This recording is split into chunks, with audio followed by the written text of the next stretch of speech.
Hello friends, welcome to गर्वित IAS. गर्वित IAS पर आप सभी का स्वागत है। आज हम बात करेंगे 21 दिसंबर के करंट अफेयर्स की। हम 20 दिसंबर के करंट अफेयर्स में देख चुके हैं चुनाव सुधार।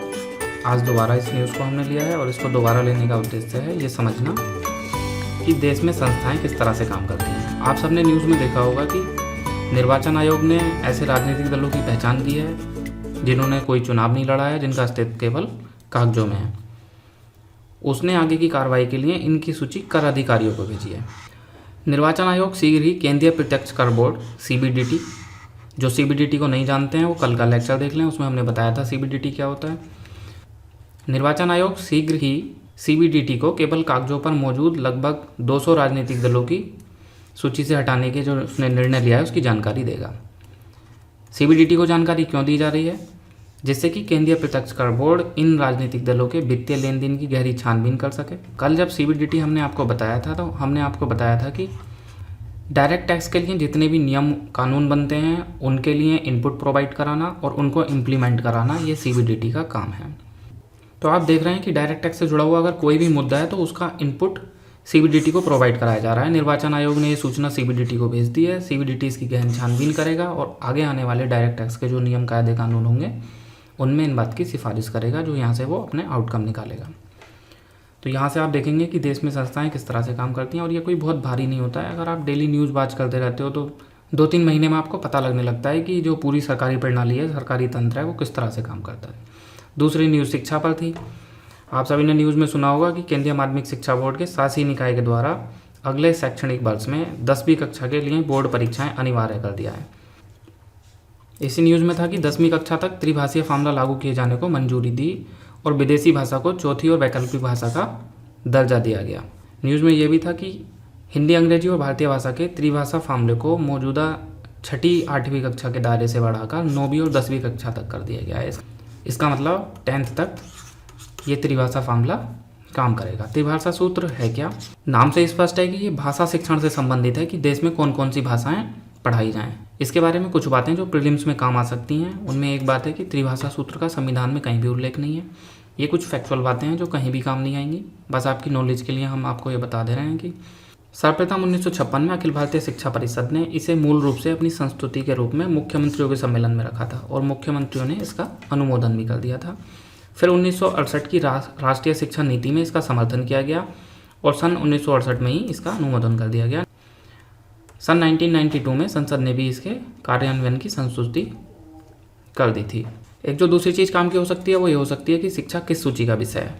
तो हम आपको बता देंगे शिक्षा पहले राज्य सूची का विषय था। इन 1947 के 42nd अमेंडमेंट के द्वारा शिक्षा को संवर्ती सूची में लाया गया है। इसका मतलब वर्तमान में शिक्षा संवर्ती सूची का विषय है। इसे आप याद रख लेंगे, प्रीलिम्स में आपके काम आ सकता है। हम देखते हैं त्रिभाषा सूत्र। त्रिभाषा सूत्र में दरअसल शुरू में यह था कि 3 तरह की भाषाएं, एक शास्त्रीय भाषाओं में से कोई, शास्त्रीय भाषा जैसे संस्कृत, अरबी, फारसी, एक कोई राष्ट्रीय भाषा। आप सभी जानते हैं कि संविधान के 8th शेड्यूल में 22 राष्ट्रीय भाषाओं का प्रावधान है और एक कोई आधुनिक यूरोपीय भाषा जैसे कि इंग्लिश, फ्रेंच एट्सेट्रा। इन सब में से एक एक भाषा को लिया जाए और ये 3 भाषाएँ विद्यार्थियों को पढ़ाई जाएँ 8th क्लास तक, जिसको अब बढ़ा के 10th क्लास तक कर दिया गया है। तो इस फार्मूले को बोला गया था त्रिभाषा फार्मूला। लेकिन इनिशियल स्टेज में इसको इस तरह से जाना जाता था। अभी वर्तमान में इसको ऐसे जाना जाता है कि जो 3 भाषाएं हैं वो हिंदी, इंग्लिश, इसका मतलब आधुनिक यूरोपीय भाषाओं की जगह हम उसको इंग्लिश कहने लगे हैं। राष्ट्रीय भाषा में से हमने एक भाषा हिंदी ले ली है। हिंदी भी इन 22 भाषाओं में से एक भाषा है और इसको भी 2 पार्ट में डिवाइड कर दिया है, हिंदी स्पीकिंग स्टेट में और नॉन हिंदी स्पीकिंग स्टेट्स में। त्रिभाषा फार्मूले का आज मतलब है कि जो हिंदी स्पीकिंग स्टेट हैं, यानी कि जो उत्तर भारत के राज्य हैं, उनमें हिंदी, इंग्लिश के साथ साथ कोई दक्षिणी भाषा को भी पढ़ाया जाए। तो ये 3 भाषाएं, इसलिए इसको बोलते हैं त्रिभाषा। इसी तरह जो दक्षिणी राज्य हैं वहाँ पे उनकी एक रीजनल लैंग्वेज, जो भी तमिल, मलयालम, इंग्लिश, और उसके साथ में ये उत्तर भारत की भाषा हिंदी को भी पढ़ाया जाए, तो त्रिभाषा लैंग्वेज। तो शुरू में इसमें क्या था? शास्त्रीय भाषा, एक राष्ट्रीय भाषा और एक आधुनिक यूरोपीय भाषा। अभी फ़िलहाल में क्या है? राष्ट्रीय भाषाओं में से 2, एक हिंदी और हिंदी स्पीकिंग स्टेट के लिए दूसरी भाषा कोई भी दक्षिणी भाषा, और नॉन हिंदी स्पीकिंग स्टेट के लिए वो एक रीजनल लैंग्वेज, और एक आधुनिक यूरोपीय भाषा 3। तो अगर त्रिभाषा सूत्र से कोई आपको क्वेश्चन मिलता है तो आप ध्यान रखेंगे कि पहले शास्त्रीय भाषाएं, में से भी एक भाषा थी, लेकिन अब शास्त्रीय भाषाओं को हटाकर राष्ट्रीय भाषाओं में से 2 भाषाओं का प्रावधान किया जा रहा है। ये कुछ शब्द हैं जो बीच बीच में आपको मिलते रहते हैं, इसमें कन्फ्यूजन होती है, तो इसको भी हम यहीं पे बता देते हैं। एक शब्द है राजभाषा, एक राष्ट्रीय भाषा या राष्ट्रीय भाषाएं, और एक राज्य भाषा। ये है राज्य भाषा, और वो था ऊपर जो आपने देखा राजभाषा। तो इन सब में थोड़ा थोड़ा क्या अंतर है, जल्दी से जान लेते हैं।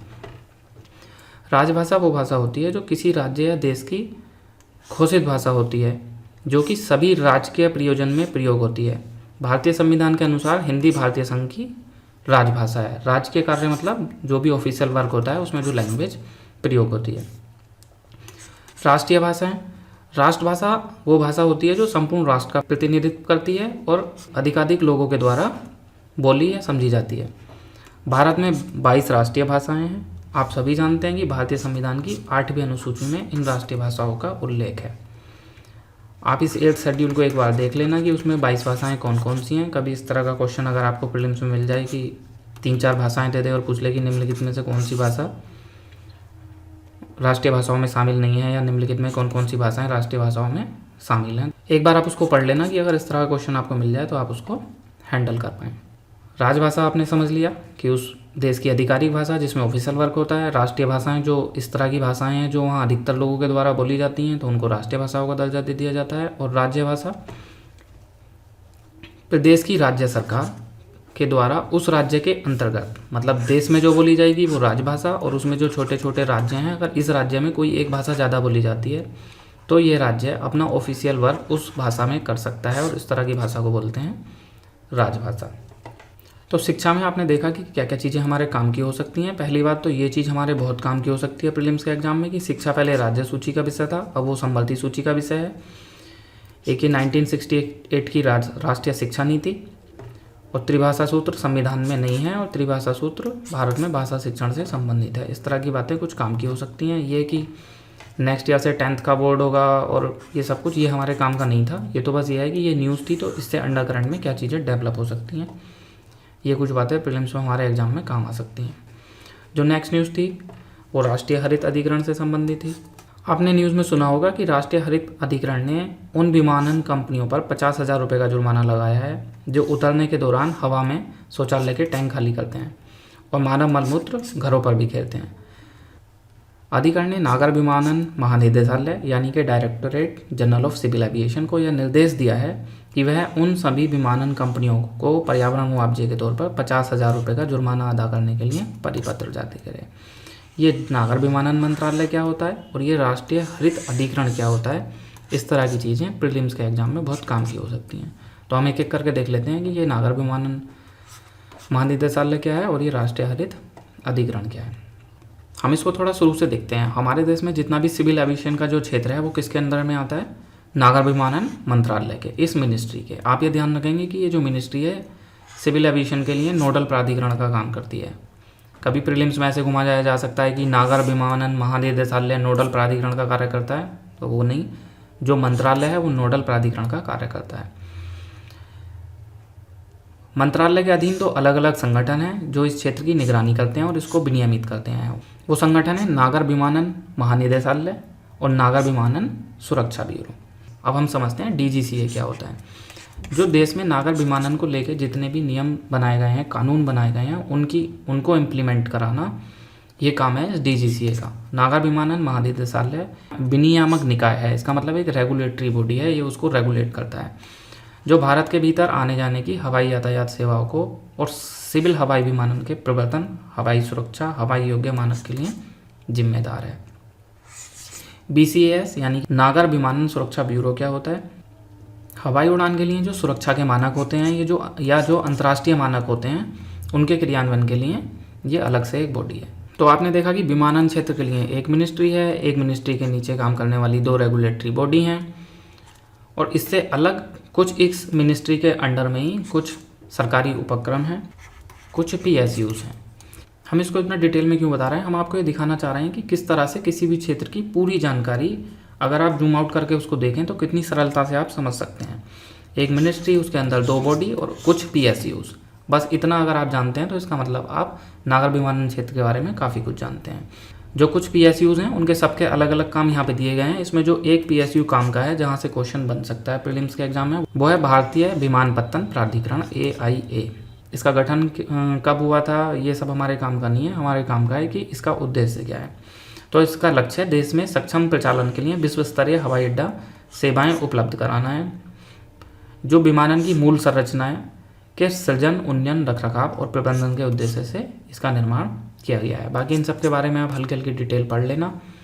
अगर इतनी बातें आप नागर विमानन क्षेत्र के बारे में जान लेते हैं कि मंत्रालय, उसके नीचे 2 विनियामक निकाय हैं और उसमें कुछ PSUs हैं, तो इसके बाद कभी भी आप अगर इस क्षेत्र के बारे में कोई न्यूज़ पढ़ेंगे तो आप उसमें अनकंफर्टेबल फील नहीं करेंगे। इतना जानना आपके लिए काफ़ी है। एक जो नई न्यूज़ थी वो फिर माजुली द्वीप की। माजुली द्वीप हमने 16 या 17 दिसंबर की क्लास में पढ़ाया था और बताया था कि वो इस बार प्रीलिम्स के लिए बहुत ज़्यादा महत्वपूर्ण है। माजुली द्वीप फिर चर्चा में था। पूर्वोत्तर क्षेत्र विकास राज्य मंत्री डॉक्टर जितेंद्र सिंह ने असम में ब्रह्मपुत्र नदी के किनारे स्थित माजुली द्वीप के संरक्षण और विकास के लिए 207 करोड़ रुपए देने की घोषणा की है। ये सब हमारे काम का नहीं है कितने रुपए देने की घोषणा की या जो भी की। न्यूज़ में ही कुछ फैक्ट थे जो फैक्ट काम के हैं, प्रीलिम्स में पूछे जा सकते हैं।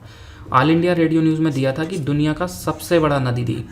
तो एक तो ये आपके काम का है कि माजुली द्वीप दुनिया का सबसे बड़ा नदी द्वीप है। ये क्वेश्चन एक बार एग्जाम में पूछा भी जा चुका है और चूंकि दोबारा चर्चा में है तो फिर पूछा जा सकता है कि सबसे बड़ा नदी द्वीप माजुली द्वीप है। पहले ये क्वेश्चन पूछा गया था कि सबसे बड़ा नदी द्वीप किस नदी पर है। ये हमने अपनी पिछली क्लास में भी बताया था कि माजुली जो है वो नव वैष्णव संस्कृतियों का केंद्र है। उसमें थोड़ी सी ये आप और ऐड कर लेना कि माजुली महापुरुष श्रीमंत शंकर देव द्वारा शुरू की गई नव वैष्णव संस्कृति का केंद्र है। यहाँ पे एक नई बात आप यहाँ देखेंगे कि पूर्वोत्तर विकास मंत्रालय। इसका मतलब कि जो हमारा पूर्वोत्तर क्षेत्र है उसके लिए अलग से एक विकास मंत्रालय है, तो इसको भी आप ध्यान रखेंगे। आज की न्यूज़ में दोस्तों बस इतना ही। अब हम मिलेंगे 22 दिसंबर के करंट अफेयर्स में। गर्भिताई से जुड़ने के लिए आप सभी का बहुत बहुत धन्यवाद।